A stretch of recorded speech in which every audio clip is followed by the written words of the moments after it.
Welcome to the Cult Classic Horror Show. Every week, you can have the conversations you've always wanted to have about the films you love. Shut up! We're gonna get you. Not another peep. Kinda Get rid of your distractions and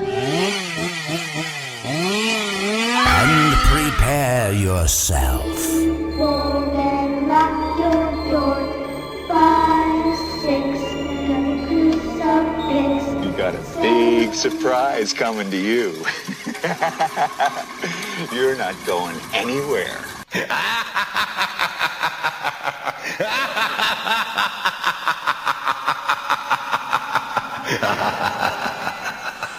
Welcome everybody to the Cult Classic Horror Show. Danny Bonin here with you. Scotty Bonin here with you guys. And we are the Blood Brothers. And Carmelo Chimera. And we're short. And wait, Carmelo came before Rob. What's going on here? My Captain Morgan's rum and coke.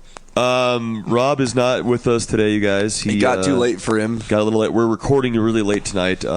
As per me and Danny had a rehearsal wedding dinner tonight. It was either you lose me and Scotty or you just lose Rob, and I guess Rob lost that one. Yeah, that'll happen. Also because I always do them and record them and have never not been on one, so there you go. Except for when Ty sent them to me. Yeah. Except for Ty's little interviews that he sent to me before. Yeah, it is 11:18 in Florida right now for Rob, so dab nabbit. But we got us three. Yes, we're here. Rob's stuck in a hotel somewhere, working, and or hardly working. we're talking about the people under the stairs. People under the stairs that don't get any sun, which is what Carmelo looks like right now. He's in that dark shadow world. Very pasty.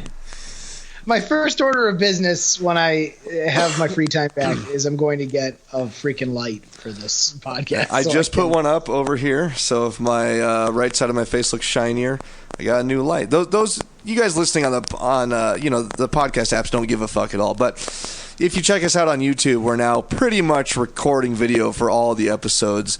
Not so much for the interviews we do. We just released an interview a few days ago. Because we don't for that, but for these normal episodes, we're pretty much getting video every time. Try to stay consistent with that. That's where we can be. All right, cool. Yeah, people under the stairs. Here we are. Hell yes. Opening. Yeah, first impressions. I'll go first. Go for it. Yeah, I like this movie. I hadn't seen it for many years. It was sort of one of those growing up that I had seen, I think on TV or something. I think it was on TNT or something like that, and it just it stuck in my mind. At least what stuck in my mind was just them going in between the walls. It never I won't say that it ever really scared me really bad, but I just thought it was cool. Like, it was a cool concept. It had a lot of cool things going on in it, and that's sort of still how I feel about it. I don't think it's super scary, but I think that it's really off the wall. And I like how extreme they take these characters. So I like it. It was very entertaining. I bought the special edition with commentaries and everything, which is why I have all these facts. And I'll probably watch it again in the near future, but in the future, Yeah, because you own it now. Yep. Carmelo, what are your thoughts? Well, I liked it a lot. Oh no, poor Danny. I know. I'm sorry. I'm sick, guys. So you're gonna hear that a lot. Can't handle his rum and coke. That's okay. I liked it. I thought it was very disturbing. I think it was so disturbing that I'm unlikely to watch it again anytime soon. But it was very good. He's got a sensitive soul. Yeah, that's right. I mean, me. I'm a gentle man, and it put me off a little bit, but. It was a very good movie. It made me very uncomfortable, which I guess is, the point. You know what and it's happened? also very, very clever. You know what happened to me? I don't know. The first time watching through, I didn't feel like it was over the top or disturbing or uncomfortable. And then, as I watched it again with commentary, I don't know. It sunk in a little bit more. I'm like, oh, this guy is like hanging a body upside down and skinning it and eating the intestines or the liver, whatever he has in his hand, I guess that is pretty damn disturbing. Yeah, I'll just go on to what I thought of it. As Danny said, like this is one of those movies that I did see as a kid. It was on TV. I love the title of it. Like, oh, cool! That's a cool title. I'm gonna watch that movie. Title. So that's what really caught me to watching it back in the day. And I did see it on TV a few years ago, I believe, but I didn't watch the whole thing. So this is the first time I've seen it in a while, and I do remember most of it, but. Yeah, when I was younger, I didn't really think of the disturbing things, but now that I watch it, there was a few things. It's just the whole incestuous family with the dogs, two dogs killing another little dog. There's just a few things. Are they incestuous though? Because we didn't really see them doing anything. Yeah, we don't see it. You just have to use your imagination. We know that he's, and it's in my notes. We know that he's probably raping the child. But. Yeah, and I mean they call themselves mommy and daddy. Yeah. So yeah. Also, I don't remember specifically what gave me this impression, but my understanding was that the whole family had been like generationally inbred up to this point. Yeah. Okay. Yeah.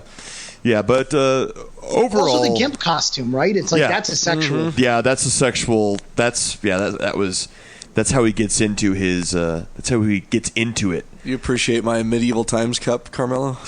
I love it. Drinking water out of. Makes you want to go. Yeah. Yeah. Do you have one in Chicago? We do, and I've never been. Dude, it's fun, man. Dude, I love medieval times. Call me a nerd. I don't know. You eat with your hands, no silverware. They got goblets of beer. It's like they just changed the show last year or something, but I went a bunch of times when we went to Florida, like 4 years in a row. It was the same show every time, but I loved it. It just makes me think of the Cable Guy every time I go with Jim Carrey because they go to medieval times and he. Oh, that's right. I forgot about that. Yeah. So overall, I do like this movie. I think it's got a good feel. But let's Carmelo give us the overview in case anyone listening hasn't seen this film in a while. Yeah. So if you're just joining us or you want to follow along, but you haven't seen People Under the Stairs recently. People Under the Stairs follows a young boy. Everyone calls him Fool, and he and his family, they live in kind of the hood, and they've got these terrible landlords who are just trying to evict everybody, and they're ruthless. His mom is sick, money's tight, and he tags along with two older boys, one of his brother, right, or his cousin. Yeah, and they're gonna go rob or burgle the house of these landlords because apparently they have some kind of really rare, expensive coin collection. Burgle just sounds like a chubby mime is going to like steal all your bread. I don't know. Burgle the mime, yeah. Burgle.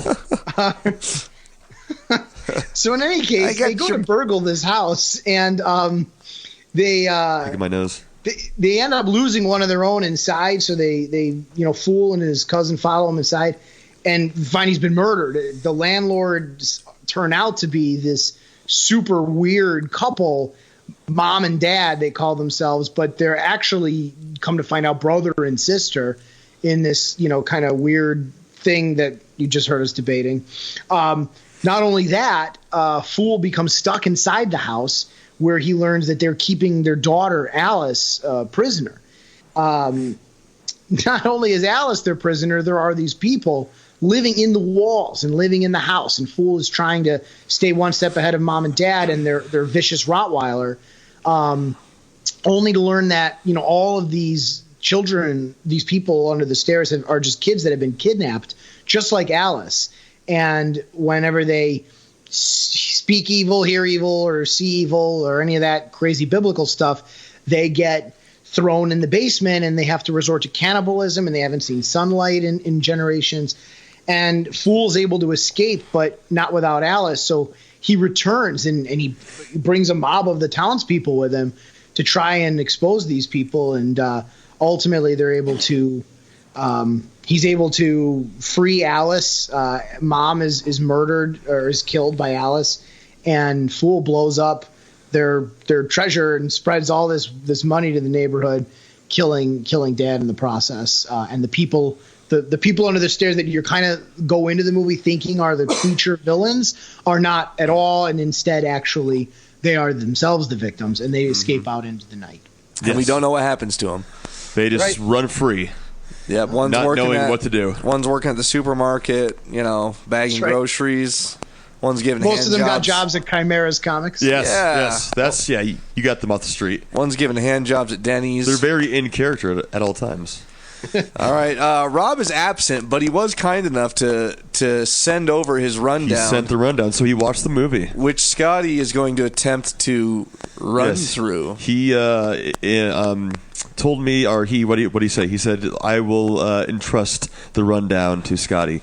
So here we go. Hand chosen by the Rob. Yes. So this, The People Under the Stairs, 1991. Written and directed by Wes Craven, of course.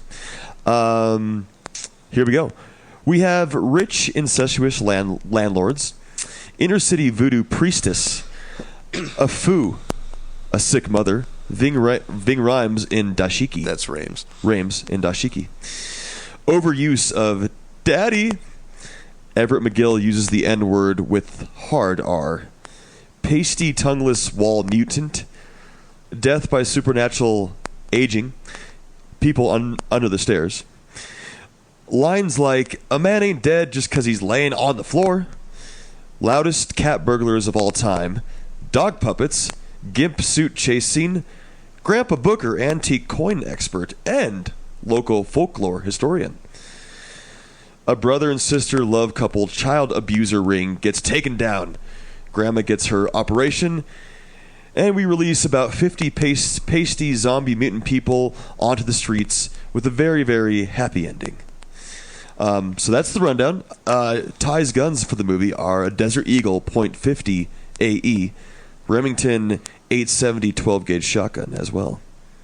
Just doesn't have the same zing. There you have it. You did great, Scotty. You did great. I just read what he sent me. Trying to make sense of that gibberish is like trying to crack the Egyptian hieroglyphs without the Rosetta Stone. There isn't any grammar. I mean, he put some dashes and some quotes, but it was readable still. Good. Yes. All right. Well, that was the rundown. So, Scotty, I know you just gave us the rundown, but can you give us the movie by the numbers now? Yes, I do actually have that right here as well. I have the budget for 2 if you get it wrong. So we'll see who's kind of passive aggressive. We'll see whose research Danny thinks I get everything Mine was wrong. just from Wes Craven on the commentary, who didn't even know the exact budget. But the fuck does he care about the money? He's the money man. He's the idea man. He has no idea. He's the director. He's not the executive producer. The film opened at the number 1 spot at the box office, taking in over $5.5 million that weekend, and it stayed in the top 10 for a month until early December. The film went on to gross over $24.2 million domestically and $7.1 million internationally, bringing a worldwide total of $31.4 million. Ooh. So pretty good for a $5 million budget. And, I mean, obviously the film opened at number 1 spot. That's pretty cool. Yeah. People love the title, maybe.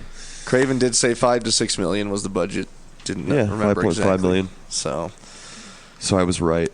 All right, well, let's hop into let's hop into this. Did you have this on commentary too, Carmelo, or am I the fat guy tonight? I didn't have it on commentary. I did some independent research. I actually did come up with 2 pages of notes from my own research. All right, wow, okay. Beautifully.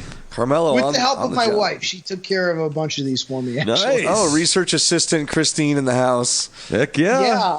We need one of those. Like, you really can't beat like having the cutest research assistant in the world. Everyone missed. Of course not. The cutest dominatrix research assistant, because all you guys missed it. We weren't recording when she came in and sexually assaulted Carmelo on video. Yep. It was just a sweet kiss. She just grabbed that face and just mauled his mouth. Danny and Rob are just overreacting here.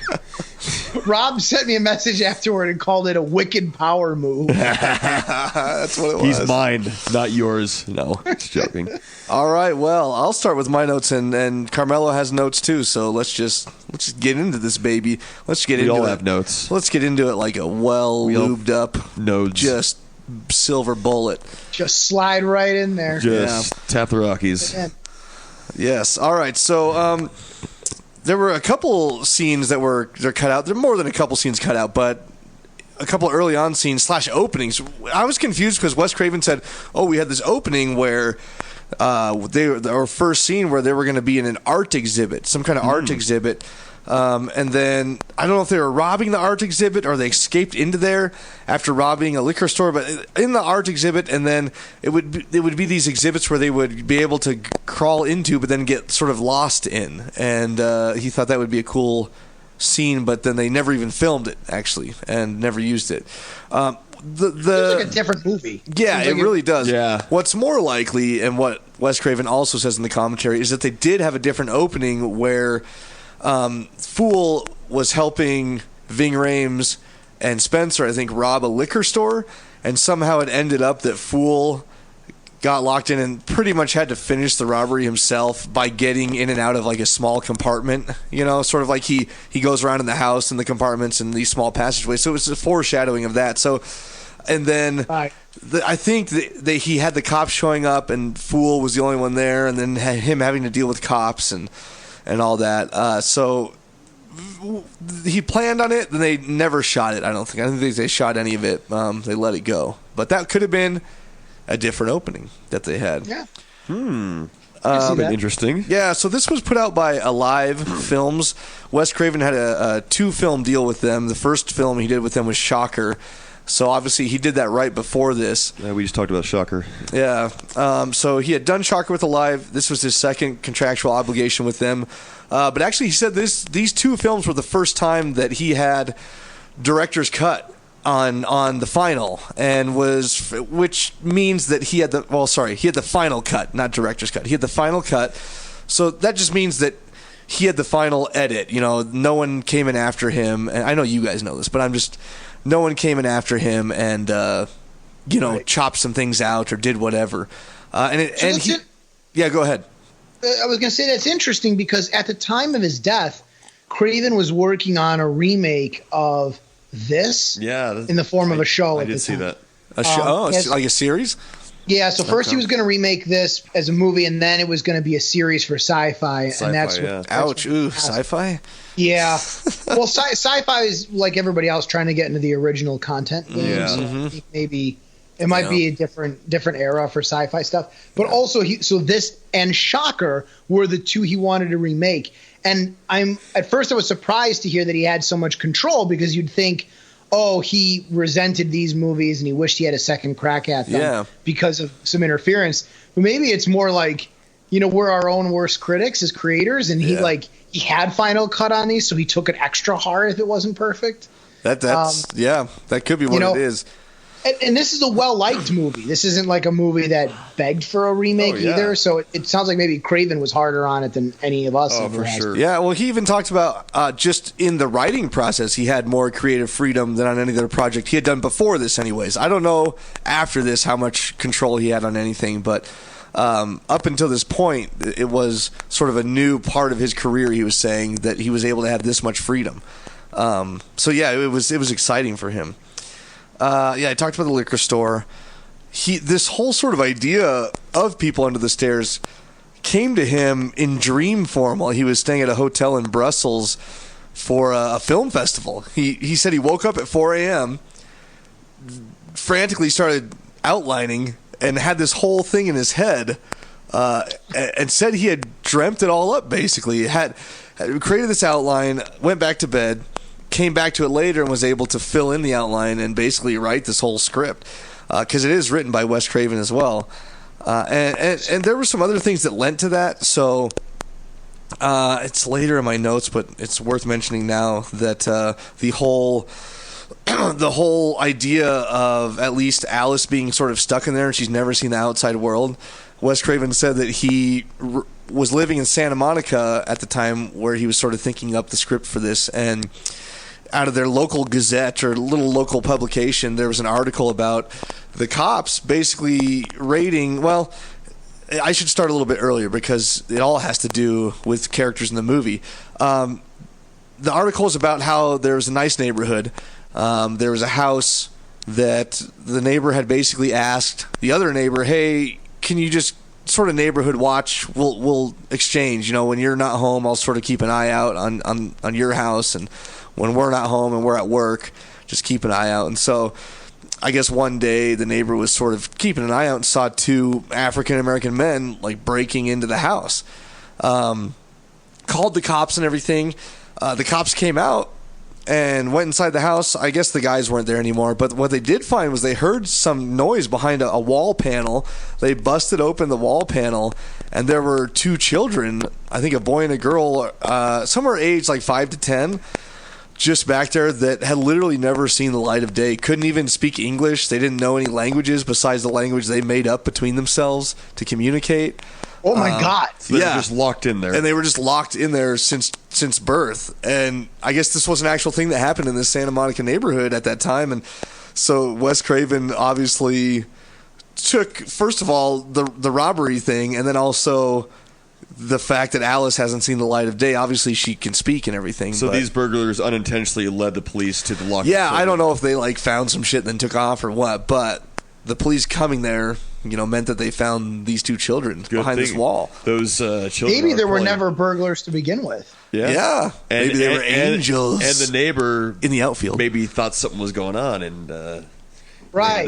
That's what I'm thinking. If I'm the neighbor and I'm like, how do I get the cops into that house? Yeah. This is because the neighbors, something's going on. This is the second time in memory that Wes Craven has taken inspiration from articles, because I know the big hoopla about Nightmare on Elm Street is that he read newspaper articles on a group of kids that what was it? Group of kids that said they couldn't go to sleep and they kept taking medication. They were like, we don't want to go to sleep, and they all said it was for some like they were afraid to go to sleep or something. And then sure enough, one or two of them died like weeks later or something like that. And that's how he came up with Nightmare on Elm Street. So he's in the news. Wes Craven's reading. It's good to pull from real life events. Readers are leaders. It seems more real. Readers are leaders. As you can tell by Carmelo's extensive bookshelf in the background. Tons of books and comics. Demonstrates how intelligent. So sexy. Yes. So yeah, I thought that was just interesting how he pulled from that and then had formulated this dream and how it all came together. So anyways, back to sort of chronological here. They filmed this down in the USC area of Los Angeles, sort of rough neighborhoods, which he explained were rough neighborhoods, but with these old, extravagant homes. Was this not the same thing we heard about House, the first one, wasn't it? Filmed in like a rough neighborhood, but these old homes?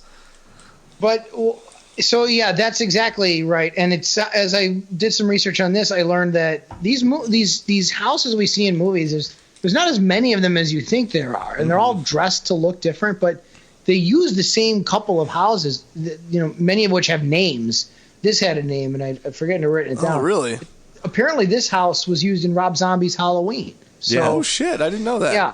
So to your point about, it's the same story as House, is like, yeah, there's probably like a neighborhood and there's a couple houses that you can rent out and just go and you circle those few. And it's a smaller world than we think it is. Yeah, it was located at 2215 South Harvard Boulevard in Los Angeles. Okay. Well, I mean, that being said, the exteriors were at this house, which they painted the outside of, put the window coverings on, and then created that. Yeah, you could totally tell. Yeah, Craven called it a pool, but, created that pond, basically, out back of the house. All the interiors, however, were on a soundstage. And Craven talked about how just extravagantly elaborate that set was, as you can see in the film and imagine. And that's where a ton of the budget went, because he made a good point where, we just watched Scream, was it 3 or 4, where they recreated the whole neighborhood? I think that was 3, yeah. We just watched that, and when you're creating things like that, you're these modern builds, you have a lot of drywall, you have all these materials on hand, but this home they created on the inside had all this intricate paneling and woodwork that they had to create on a soundstage. And when I didn't really notice it watching my first time through, but watching it with commentary and then taking in the information that this was completely on a soundstage on the interior, I just began looking at the set and the background and how elaborate it was, and how the art department had to, and set dressers, all the tiny, because that house was almost bordering on like a hoarder house. If you look at it, yeah. They walk in, there's plants and crap everywhere. They were made out to be very rich, but they very nice furniture. Yeah, but they certainly didn't live like a cleanly rich lifestyle. No way. You know. Well, the guy's shooting his walls up and shit. And, Yeah, he didn't give a shit at all. So and his whole basement reeks of dead people. Another inspiration Wes Craven drew from, he visited Versailles, which that's what, France? Or it's Italy? Yeah, Versailles? I was there recently. Really? I guess he went on Versailles is a city then, right? Versailles is like it's not a castle is not the right word. I guess it's a palace. That's Okay, yep. located. Palace of yeah. So he visited Versailles. That's in France. We sure are smart people. Yes. So he Now, visited France, that's in Europe. If I'm not picturing mistaken. where is France? France, where the beer flows like wine, on the map. and the women flock I have like a the salmon. globe. I'm Comes joking. from- I know where France is. You have a globe in that room? Oh, now we're talking. Oh my goodness, man. Okay, It's right next to my telescope. you guys got to telescope? get. If you guys aren't watching us See on the YouTube, stars. this episode's not a very good example because there's only 3 of us, so our screen is split into these thin strips. But when there's 4 and you can see the whole background, good. So Carmelo's got this rich library. He's got like a black and white. What is that framed picture on the behind you? What is that? That's the world there. And Okay, you the can't tell, world. but it's So you can see printed France. in gold leaf, actually. Gold Ooh, leaf. He's got a globe fancy. in there. He's got a telescope. The walls are this dark royal green. It's just I think he lives in an 1800s mansion. Well, yeah, it is straight out of 1800s. straight out of Resident Evil. I want to tell you that's not true, but it's kind of true. And I don't want to pile on, but directly behind me, you can see a replica of Action Comics #1 printed on pure silver. So there's that too. Ooh. Oh my goodness! All right. That's got to be worth something. Well, we know what It is, yeah. Carmelo's funding our next film. Just so you guys That's know. right. Yes. We're gonna right. sell off my collection of silver spoons to pay for the. Silver spoons. He's Silver probably got a spoons. lot of porcelain figurines out and about. They're all pasty like the people under the stairs. So what I was saying is that Craven visited Versailles, and the tour guide was showing them all of the passageways they had in between rooms for family members to basically, I guess, visit each other in the middle of the Walk night or through. something. That's freaky. And that was also where he took some inspiration to have all these doors and passageways and everything. Because, I mean, if you really think about it, you look at the exterior of the house, you see what all happens on the inside. It's a little hard to believe it's that big, but also, like, what home has 2-foot gaps in between in the walls, you know, that you can Yeah. walk around in? It was definitely custom built by Daddy, and he's, but of It course had he's to. he's scared of going in the walls because that's why the roach is always is stuck in the walls, and Yeah. Daddy tries to shoot him, Oh, no. maybe the people built it. I doubt Who it. knows? It's interesting. I have a note about Roach. Apparently, Hilary Swank auditioned to perform Roach because when they wrote the part and they were casting, they didn't have a gender in mind for Roach. Roach is sort of the kind of the leader of the people under the stairs. Yeah. Sort of. Yeah. Huh. So And fun that's fact. interesting. So that could have been a female. That would have been cool. It would have been what- freaky to see the female's tongue cut off. Wes Craven did say that he cast Sean Whalen because of his look, first and foremost. He and definitely does he's have a good look. super skinny. And he sort of called him what was the word? A something like basically a not as deformed or as bad Michael Berryman, which is okay. the guy from Hills Have Eyes. Yeah. So yeah, just that sort of otherworldly look to him, you know. He does kind of have that for sure. This was his first feature film as well, and he was 27, which you think he'd be younger, but he was supposed to be playing. I guess Roach was supposed to be like 15 to 16 within this movie, but it was. He definitely came off young for sure.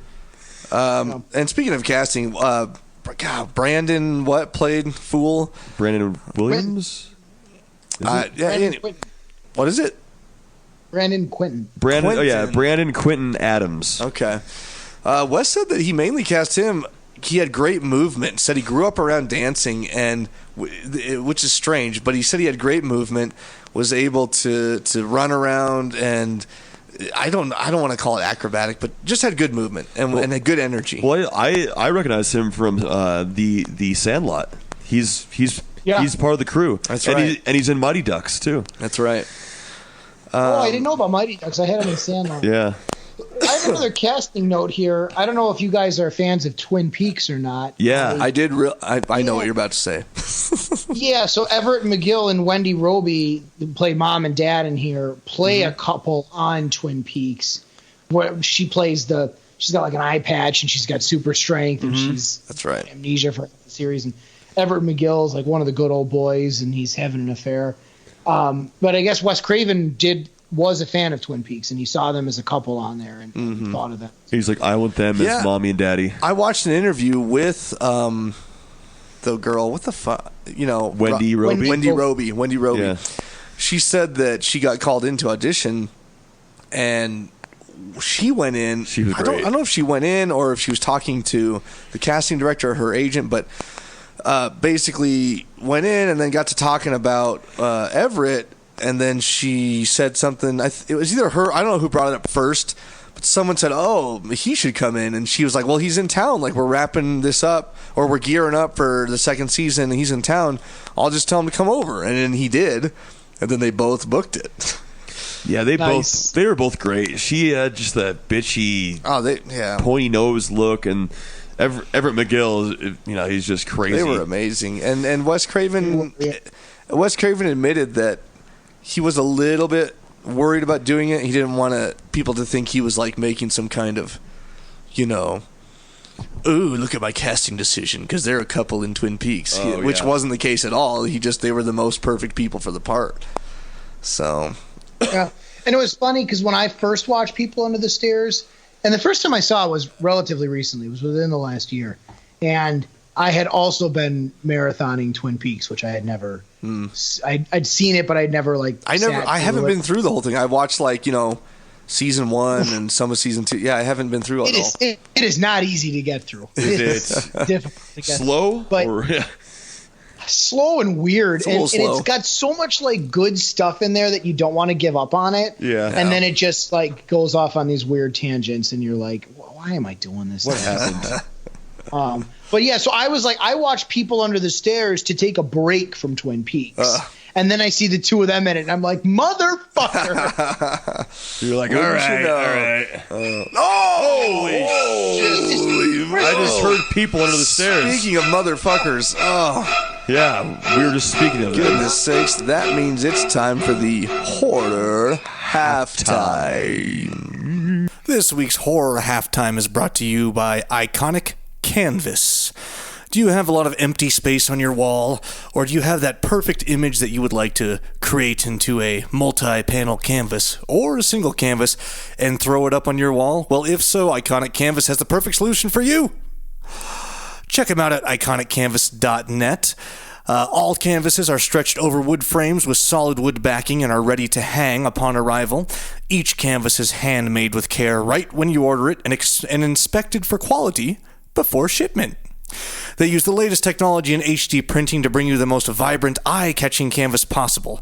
All of their products are backed with a 30-day money-back guarantee, so you can purchase without hesitation. 100% pine wood handmade frames, museum-quality canvas material.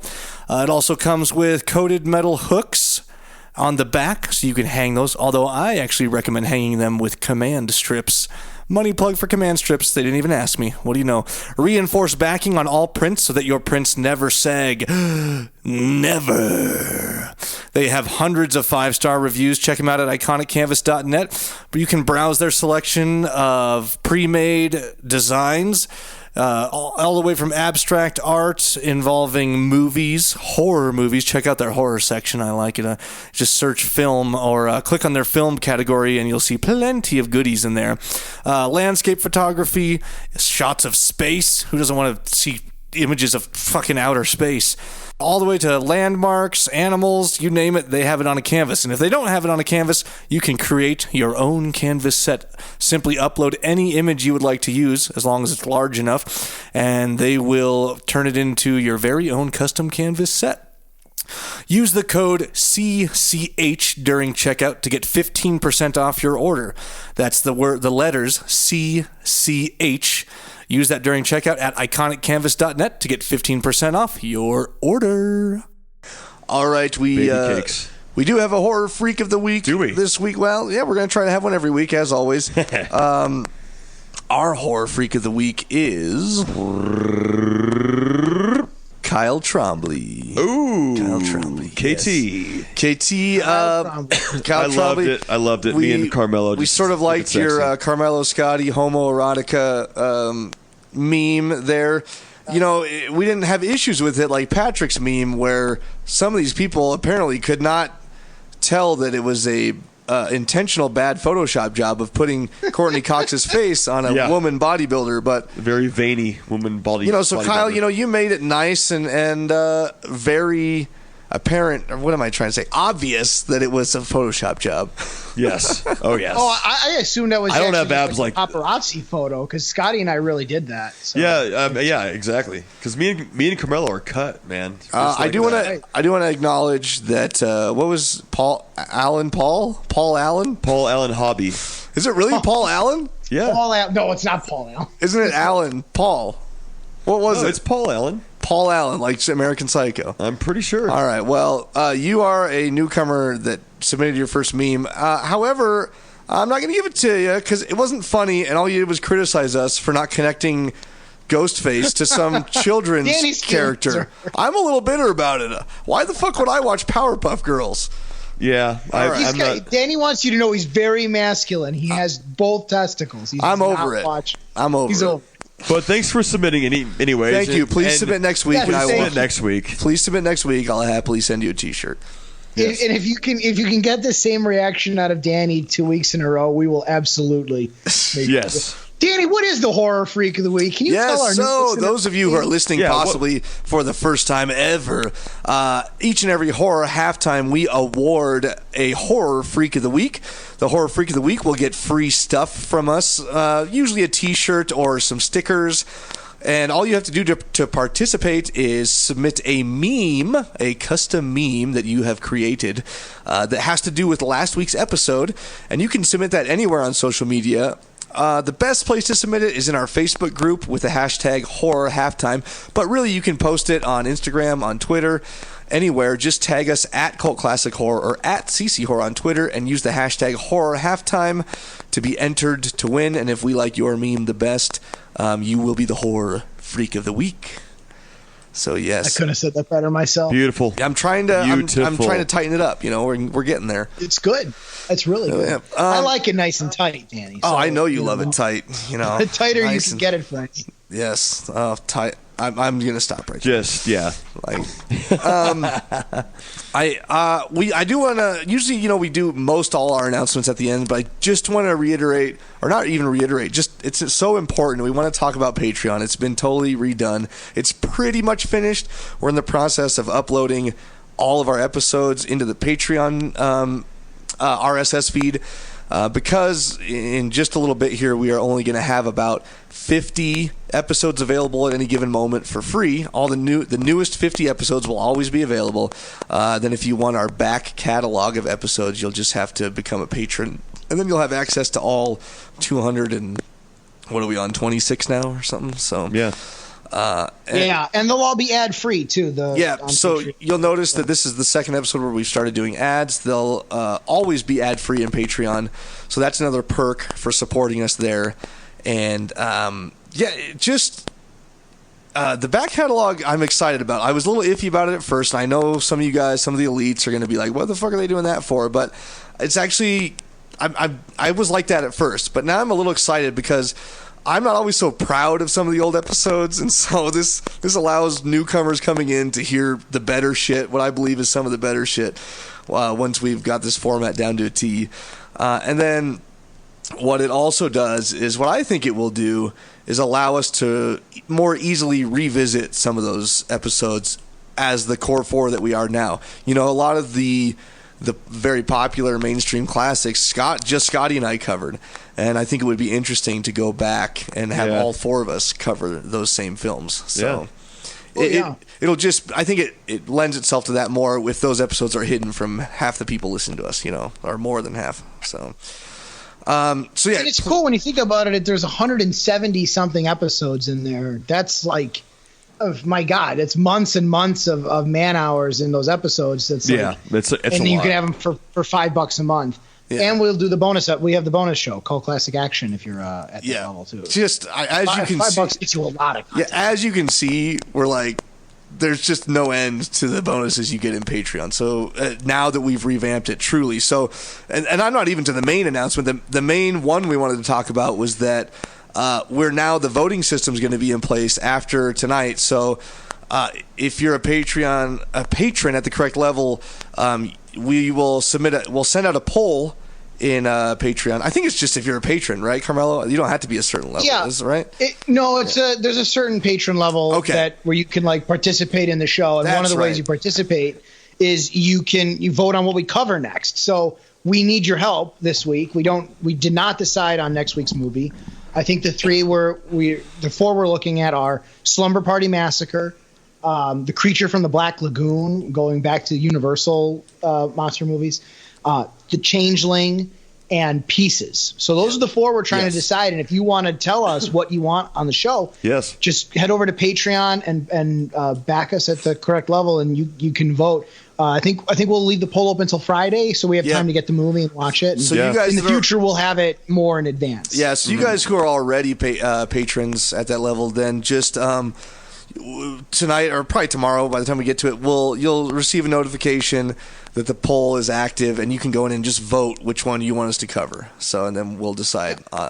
The other cool thing that is now active is our voicemail system. So once again, if you're a patron at the correct level, you can call in and leave us. It's up to 30 seconds. I set the timer on there, so you can leave us up to a 30-second message on whatever you want, really. I mean, obviously we want it to pertain to the upcoming episode. So let's just say next week we end up covering The Changeling.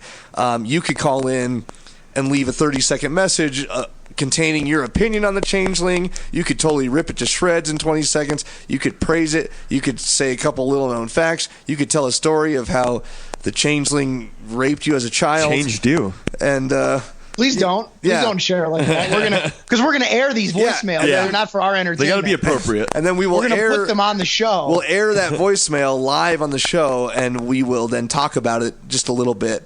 And obviously, we're gonna approve these ahead of time. We'll listen to them. If they have absolutely nothing to do with the show and it's just a bunch of gibberish, then we're not gonna air it. But if it's good content, then we're gonna air it. So it'll be your chance to sort of be heard on the show. Hell yeah. And we want to hear from you guys for sure. Yeah. So we definitely encourage you to do that. All right. Apologize for the length of the horror halftime, but that concludes the horror halftime. Beautiful. So we have Kelly Jo Minter back in this, obviously. We do have Kelly Jo Minter. From Nightmare on Elm Street 5. Dream Warriors, is that right? Dream Child. No, Dream Child, yes. Which Wes Craven, during the commentary, wasn't even really aware that she had come off of filming that. So, he probably wasn't involved in I don't know that he was involved, obviously. He's seen so many actresses and actors. We actually interviewed her. I was just going to say that.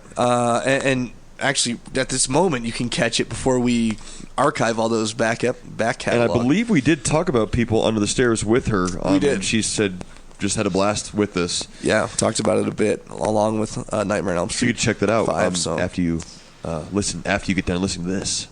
Let me get back to my list here. Yeah. Should we do like a shotgun segment? Boomstick segment now, right? It's called the Boomstick segment. Boomstick. Yeah, I forgot who suggested that, but let's stick with it. It's beautiful. Yeah. Kudos to you. We get going, yeah. Yeah. Here's a Boomstick section right here, because I still do have a page of notes left. It was very tough to light these spaces that they built on the soundstage. Even though they had complete access above and wherever, it's still tough lighting a 2-foot wide inner wall workings when it's supposed to be dark. Sandy he used a woman DP. She was he basically found her from what's the last name? If someone wants to look up the last name, Sandy was the DP. Wes Craven found her because she had done a documentary in India that he watched and liked very much. And Craven in general, I wouldn't say he's patting his back. He's just pointing out how he used a woman DP, a lot of women on the set. His main characters were minorities. Sandy Sissel? Yes, Sandy Sissel. And so he just said at that time it was a little bit revolutionary. And even when the film released, a lot of people, it got good reviews from some critics, but then a lot of people thought it was this huge, not political move, but just an opinion on a political stance. You know what I mean? Just took it that way because of, I don't know, black people. There was a lot of controversy about, all the political stuff. But I will say that Wes Craven wasn't shy on the commentary about talking about, at least I don't know when the commentary was recorded, but shy about talking about how sort of unfairly oppressed minorities and mainly black people are, and how I don't know, out of line cops can be sometimes. And that's why the person running the commentary said, obviously you made the cops sort of look stupid in this, and that's sort of a running thing in some of your films. These cops show up too late, or they don't know what's going on, or they just take a peek and they leave. And Wes Craven, he wasn't like adamant about it, so don't go like you guys out there that are whatever, don't go, oh, I fucking hate Wes Craven now. He wasn't like standing on a pedestal about it. He was just saying, and he's like, there are exceptions, of course, but at this time especially, we were just reading story after story about black men being gunned down by policemen, police brutality, blah, blah, blah. And so I think even if it was subconsciously, he has this tendency to sort of put those minorities, at least in People Under the Stairs, at the forefront, and then show these dumbass cops coming and checking it out, Yeah. So. Yeah. I read that some critics who reviewed the movie compare, I'm not saying it's what Craven thought, but some people who've analyzed the movie think that Mom and Dad is Ronald and Nancy Reagan. Yeah, I saw that. Yeah, like an epitome of the conservative capitalist culture that oppresses, the urban. Here's some big words that I saw. It was mostly positive reviews, but has been analyzed for its satirical deception of gentrification, class warfare, and capitalism. So I heard that's what LaCroix tastes like. Yeah. Gentrification. Very interesting. Yeah, that boomstick session sort of turned into a discussion topic. Yeah, so yes, back to the boomstick shotgun round. There were many dogs used. There was like an aggressive prince, a gentle prince, many stuffed princes, some stuffed heads of prince. As Rob mentioned in his rundown, it was obvious a couple times when there was a stuffed dog being used. Rob, what you mean as Scotty mentioned? In Rob's rundown. Oh yeah, sure. Yeah, so I saw an interview with Wendy Roby, and she told a story about the dogs. And I guess, as you pointed out, there were all these different types of dogs, fake ones and real ones. The three main ones were Brutus, who was violent and loud. Bubba was like the best actor of them all, and he was unpredictable. And then there was Buddy, who they used for close-ups. But there's a scene where she like feeds a hand to the dog, and then he's supposed to like spit out a ring. So they make this fake hand that's edible, and they cover it in what looks like blood for the movie, but it's like a sauce the dog would like. And she sees the dog eating, and she sees like a wire in its mouth, something in the prop. And without thinking about which dog it might be, whether it was one of the more violent ones, she like just plunges her hand right into the dog's jaws to get this wire because she's afraid he's gonna swallow it or get hurt. And like, I guess the set was like silent, and everyone thought for a moment like, oh my gosh, she's gonna lose her hand. And Craven calls cut, and the dog didn't do anything. She pulls the wire out, and it turned out that the dog was Buddy, or Bubba, the unpredictable. So she could have lost her hand. I see. Yeah, so he stayed in character, but she could have easily lost her hand. And I guess after that, the dog wranglers kind of gave her special like dog petting privileges, she called it, because she was like the dog whisperer now. So he was the best actor and stayed in character, didn't bite her hand. Great off. dog. Yeah. So Great the first loud one was and violent. That's like Nick Nolte, and then the second one was like Daniel Day-Lewis, unpredictable but the best actor. Yeah. Okay. What was the third one? And then the last one, the good-looking one for close-ups, that was Danny Bonin. Of course. That's right. Yes. Of course. The one where they actually used the name Prince. That's the one. right. Side note, I did read up on Daniel Day-Lewis for some reason recently, and he was sort of unpredictable. Wouldn't choreograph practice choreographed fight scenes because it wasn't authentic enough and wanted to just shoot them. Yeah. Interesting. Yeah. Wow. Anyways, very method. I actually wanted to say one of my favorite lines. There's a lot of good lines in this, but when Ving Rhames is getting attacked by the dog and Fool's right there, he's just like doesn't know what to do, and then he just disses the dog. He says, "Hey, Fuzzball, your mom asleep with cats," and the dog got off him and started running after. So the dog did not like that. Dog hates being talked shit to. Craven said Ving Rhames very much afraid of large Rottweilers. Oh, I could tell. He did a very good job. Yeah, It's a good Ving instinct. Rhames has been in so many things, by the way. So yes, and he not really before this though. This was Pulp Fiction is what really sort of blew him up, and this was before that. Well, he wasn't Jacob's Ladder before this. Sure. Yeah, back to some of these facts. I'm gonna wrap some facts. Hey, Fuzzball. Some facts. So the crappy part of the house is the same as the good part, just redressed to save money. I mean, that's probably pretty obvious when you look at it. He comes out, he's in a shitty hallway all of a sudden.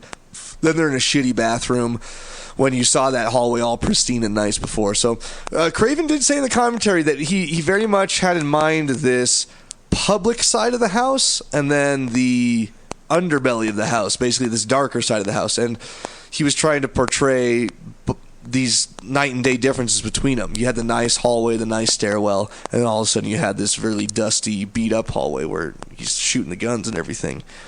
Sorry, let me find my spot. Okay, so Alice slipping on the blood at the end was not scripted, so that was on accident, and she just rolled with it and kept going. That turned out really cool. It's a little out of order, but they talked about it out of order. That was really cool. Her like white gown has blood on it. That was a good effect for sure. The leather suit was obviously very hot for Everett to wear, but was also custom made at basically a sex shop, I believe, for people with those fetishes. Then Everett, when he throws which was a liver, he throws it into the people under the stairs. I don't know if you guys remember that. It's towards middle/end. Yeah. And they're down there, and I think it's when Fool is within the people under the stairs, and I don't know, Everett throws a piece of meat from a body back in there. I guess it hit an on-set photographer in the face. And shit. The guy they were rolling, so the guy yelped a little bit, and but Everett just kept going. The scene kept going, so it was just sort of funny. Wes Craven thought it was funny. The bath where she supposedly gets scalded in was actually pretty hot. They put it to as hot as she could handle, I guess. Just I don't know why, but they did. Just so she could be in character, maybe. Yeah, and then I go watched ahead. an interview with Wendy Roby about that scene as well, and she talked about how that was the first time she had filmed with AJ Langer. Langer, right? yeah. Yeah, it was the first scene she had done with her, and she's got like the wire brush, and they basically like on the spot were like, okay, I'm gonna pull the dress, and I'll scrape the wire brush. It'll look like I'm scraping your leg, but I'll hit the side of the tub to make that noise. And Craven's only direction for her was just like yell a bunch of Bible verses and crazy stuff, and so they did it. And I guess it was so intense, everybody on the set was like no one wanted to get near them because they're thrashing and there's water everywhere, and Craven's just yelling cut, and like they can't hear him at all. That's so awesome. I thought that was pretty cool. Yeah, I could totally see her doing that. She nailed it. Oh, she scares the shit out of me. Oh yeah, she's a psycho. She is. Yeah. Okay, so another thing that Wes drew from when writing was he was sort of the quiet child. He recalled a memory driving the car with his mom and a friend of the mom that the friend said something. Oh, Wes is very quiet, and the mom said, "Oh, he's the best child. You barely ever know he exists." And so Wes took that as a child to mean just be as unnoticed as possible to make mom happy. And so that's sort of where this hear no evil, speak no evil, see no evil seeps into this story, is from his childhood. Like, hey, just don't be a nuisance, don't do any of those things, and you'll be the perfect child. And then another thing too, him and his sister lived, at least until they were 6 years old, they lived in Cleveland in this house where it was a 3-story house, but it had that creepy attic and then it had that creepy cellar, or basement I should say, basement with a workshop, but it had that furnace in it. And they did say during the summer months when the furnace wasn't running, they'd run down there and open it up and they'd listen into the furnace. I think they sort of do that at one point, people on the stairs, and they could hear throughout the floors of the house people talking, or if their parents were on one certain floor or whatever, you could actually hear sort of throughout the house that way. And so that inspired him a little bit with the furnace. And I almost wondered if that inspired, Freddy Krueger is very much furnace based. Oh yeah, and he's like his factory and stuff. Yeah. Do you know where they came up with the name? How they figured out to call it this? No. It's a really cool title, but yeah. This one is actually just my discussion point that I didn't hear anywhere. I just noticed it in the film. When he is hunting them towards the end, when Everett's hunting them, and he goes into that room, it's right before he kills Prince, and he enters this room that's filled with candles, and it looks like there are pictures of children all over the wall. I didn't really catch it until the commentary watch.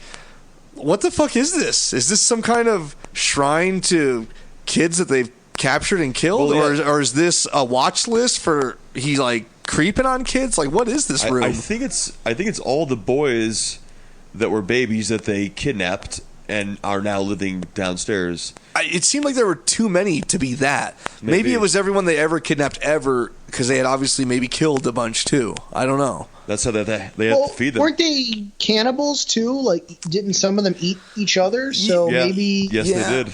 You know what? And he was feeding the dead ones to them. I more so heard that mentioned in the commentary and in the description of the film, rather than actually seeing a lot of that. But I guess that was the idea, is that they were cannibalistic. Yeah, humanoid underground dwellers. Yeah. The coin that Fool pulls out of Spencer's hand when he's dead is actually a real coin. It's known as an American Eagle, and it contains 1 ounce of 22 karat gold, and would have been worth approximately around $700 in 1991. Oh, so it was very authentic. So no more thoughts on the child shrine, huh? Oh no, I'm just saying. I was just moving on. You two tonight. I'm just saying the child shrine is possibly the most disturbing thing in the whole film, is just catching a glimpse of this room, this fucked up room. I didn't really catch it. I'd have to go watch it. I'm telling you, watch it again. I missed it too. Just go to that part where he breaks into that room, there's candles everywhere, and there's pictures all, like little Polaroids all over the wall of like little girls and boys. Well, I'll have to check it out. Yeah, I agree with you. Very That's disturbing. Super creepy. Yeah. Yeah, that's the kind of thing I was talking about earlier when I said this movie bothered me, is it's like, did you hear about this, right? And obviously we heard that Craven had been inspired by a true story, but you hear about this every once in a while about somebody who's been kept prisoner for 13 years or whatever, and it's like, it's absolutely mortifying. Yeah, it is. This very year, yeah. Well, what was and these are exactly the kind of. Sorry, go ahead. No, I was. You actually go first. I was just going to say, these are the exact kind of weirdos who would keep that like a shrine. Oh, like, yeah. oh, well, we had to kill so-and-so, but, we still love them and mourn them because, God wants us to, right? Because there's a lot of biblical shit out of them. And, this kind of, to be clear, not all biblical stuff is shit, but these people were fucking Looney Tunes. So. I am towards the end of the Mormonism episodes on Last Podcast on the Left, and I won't even get into it, but I agree with you. Maniacs. I am a Christian myself, but not like, I don't know. I'm not like fucking out there saving souls. Right. All right. Scotty, what did you have? I was going to say what was more disturbing to me was the lack of organization for that cash room. It was just money thrown on the ground. Like they didn't even care about it. Obviously, it was like put there to make it seem like there was tons of money in there, but yeah, it was very. It really bothered me. Rooftop scenes were shot on location, so they were actually on the roofs and climbing rope, carabiners, getting everything done up there. Thought that was interesting. This was the first time that Wes Craven worked with K&B Effects. This is also early in K&B Effects' career. They had been around for about 3 years, and this was the first time they had done a full sort of body build on Ving Rhames. They had to recreate his entire body. and obviously you see him being gutted, you see him being thrown in the septic tank. They said that they didn't say which movies, but they said that body shows up in a lot of movies after this in the future. So they definitely reused it, got some mileage out of it. One interesting thing that Craven just happened to say, when the cops come in and they look around and then end up leaving, there's like an older detective in a gray suit coat that's sort of heading them up. And Wes Craven said that actor showed up that day and just said, "Oh, by the way, my left arm doesn't work. It doesn't work right now." And Craven's just like, "Okay, cool." They got it. You could just see his left arm hanging by his side the entire time he's walking around. Wow. And then really where I'm at now is the other most disturbing part is just the hint where she's chained to the chimney. Fool comes down and starts talking to her through a brick hole in the chimney. Dad comes in, and you can tell he's probably about to rape her or something, And then the mom calls him back. So Craven did say he had to put that in there. Like, how could it not exist in this situation? And he had to just put a little bit of that in there, Didn't have to show this whole thing. I didn't even put it together. I thought he might just be like checking on her or something. Well, he grabs his nuts and. But yeah, that's right. He does do that. Yeah. That's a little disturbing for sure. I'm nearing the end here. The score was replaced. It was basically done, and then Craven didn't like it, and he hired someone different. The first person who did it, it's one or the other. Worked with him on Hills Have Eyes, and then he had someone come in and redo it. And I don't know if the guy worked on him who redid it. It's easy to look up, I bet. But so yeah, that happened, and also. I guess that is the last one. My last one really was, I already said it. Like, where did all the people from under the stairs go at the end? They just leave it open, Walmart. What I'm wondering is, why do they all have flashlights? I just don't understand. I mean, I guess maybe that's the gift that Daddy gives them all. You guys can all have flashlights. Gave them flashlights and throws them meat every now and then, I suppose. There you go. Yeah. And I really don't, since they all have flashlights, I really don't think that Fool needs a lighter to light his way in the basement. It was definitely one of those. A lot of ambient light, don't need the lighter. A lot of movies don't do a great job of because you got to light the scene. We got to be able to see everything, but then they're using a lighter, and you're like, they don't really need that lighter. But yeah, you know what I'm saying. So I was totally. I was just actually reading. There was an old Twister ride at Universal Studios that I believe closed in 2015.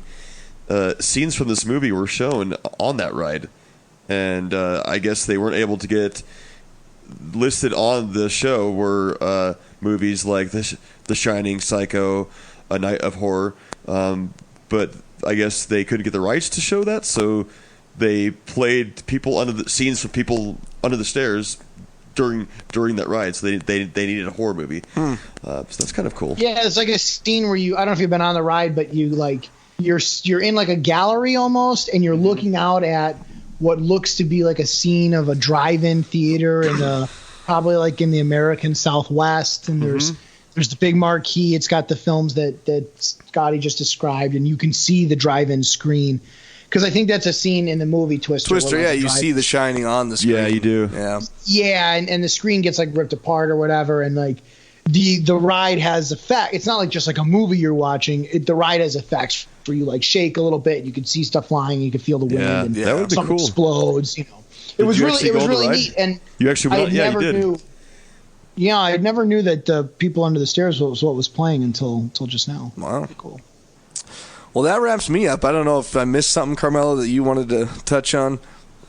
I had a couple last notes, nothing big. I have here that at the time it came out, Roger Ebert hated it, but Gene Siskel, who at the time was his partner, loved it and gave it a thumbs up.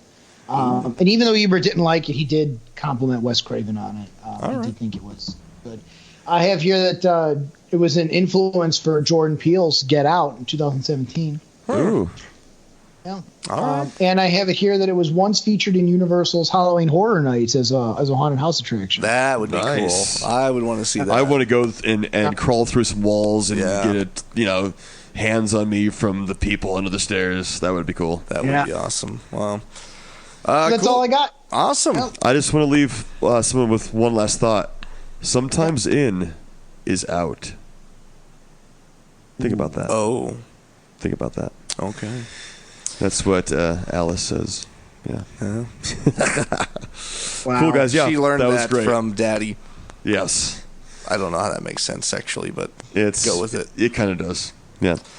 That wraps up People Under the Yeah, Stairs. that was a good one. Thank you guys for listening. So if you want to vote on what next week's episode will be, head on over to patreon.com/cultclassichorror. Join us at the appropriate level, and you can vote on what we'll be covering next week, Yes, sir.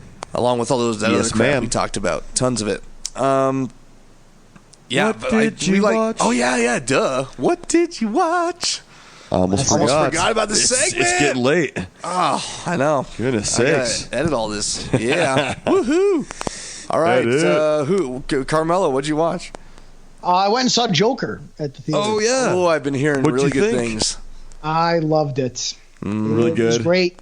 I need to see it. I thought it was. It had me on the edge of my seat, just in terms of uneasiness. It wasn't not like suspenseful edge of my seat, but like you never knew if he was going to tell a joke or slit someone's throat. And to me, that's the essence of the Joker. It's what makes him dangerous and formidable. He's, and he's at first he's sympathetic, not in the sense of like, oh, I want him to start murdering people. He's sympathetic in the sense that you look at him and you say like, oh, I hope he doesn't go this way. I don't want him to be a bad person. I want to like him, and I do feel bad for him. But of course, by the end of it, he's absolutely vile, and he's now the supervillain. I gotta watch Go see it. I know the box office crushed it. The days when I could go see movies. God damn it. We'll get there. We gotta do it. We gotta leave the kids with the wives, and me and you go. Sweet. I watched 2 Truth or Dare movies by accident. I wanted to watch the Blumhouse one, and I just figured there was only one, and I searched on Netflix, and Truth or Dare film came up, and I started watching it, and like over halfway through, maybe 3/4, I was like, I don't think this is the right one. And I IMDb'd it. Sure enough, it wasn't. It was a TV movie made the year before in 2017. But by that time, I'm 3/4 of the way through, and it was fairly interesting, so I just watched it. So then the next night, I watched Blumhouse's Truth or Dare. And, it was better, but not a whole lot. Like, the one on Netflix isn't bad. If you're running out of shit to watch, I guess check it out. I'd recommend it. Then I revisited Taking of Deborah Logan, because we tried to watch it when Rob was here. I need to and it wasn't watch that available. still. What? Just fucking brilliant. One of my favorite found footage horror films. It's freaky too. Love Right? Taking of Deborah. I haven't seen it yet. It's freaky. I've got to see it. Yeah, you've said a lot of good things. It's about the right kind of freaky because it feels very real, like it could happen. We talk about that's how it is with possession, but this is even more so. It could happen because it starts off as dementia and Alzheimer's, and then it takes a twist, and you realize it's something a little bit more than that. Don't give it away. And But it's very gripped. Yeah, you have me gripped already. So, I need to go watch it. It's very good. So I think old ladies with mood swings and Alzheimer's are creepy anyways. Yeah. And then if they start to show signs of satanic shit, then that's like, ooh. Yeah. right. So it was pretty awesome. Finally back on Amazon Prime. Yeah. Yep. I watched. Is that all? Yeah, I think that's it. Yeah. I watched Uncanny Annie, which is part of the Into the Dark series, movie series that's on Hulu. I like original. those. How was this one? Yeah, it was really good, and that's the interview that I did with the director. Paul, Just released it yesterday, I think. Paul Davis. I need to brush up my interview skills. Still, that's the first one I've done solo. But my next one's going to be better. I promise. Anyways, I thought the movie was good. It was very unique, and it was crazy. They only had 15 to 16 shooting days, and a lot of the people met for the first time on set. So the movies really get put together quickly and get put out quickly. That's the whole kind of the basis of this whole series. They just do them quickly, almost like series episodes, but they're movies. But it was really good. It's like a Jumanji meets like Halloween, and it's definitely one I recommend. Maybe not Halloween, but there's some paranormal stuff in there too. So yeah, check it out, guys. Check it out. All right, sweet guys. Well, thanks for joining us. I already mentioned everything. I will say, please go to iTunes, Apple Podcasts, rate and review us. Also, follow us at Danny Bonin, at Scotty Bonin, at Chimeras Comics, at O'Neilio with 4 O's, who's not with us today. At Cult Classic Horror. Yeah, at Cult Classic Horror on everything, except at CC Horror on Twitter. I think that's it. So, and don't forget, if you want to help us decide what we're watching next week, yes, you can vote on. I just put the poll up on Patreon. Oh yeah, head on over to patreon.com/cultclassichorror and help us decide. Yeah, and the video on there that you'll see is pretty old. We're in the process of creating the updated one, so pay no attention. Although it's not bad, but pay no attention. Yes. And remember, you won't see the poll until you become the patron at the correct level. Then the poll, it's like invisible, will appear. Yes, that's magically the official poll. All right, cool guys. Cool. Thanks for joining us. We'll catch you next week. Thanks, guys. See ya. Don't you blame the movies. Movies don't create psychos. Movies make psychos more creative.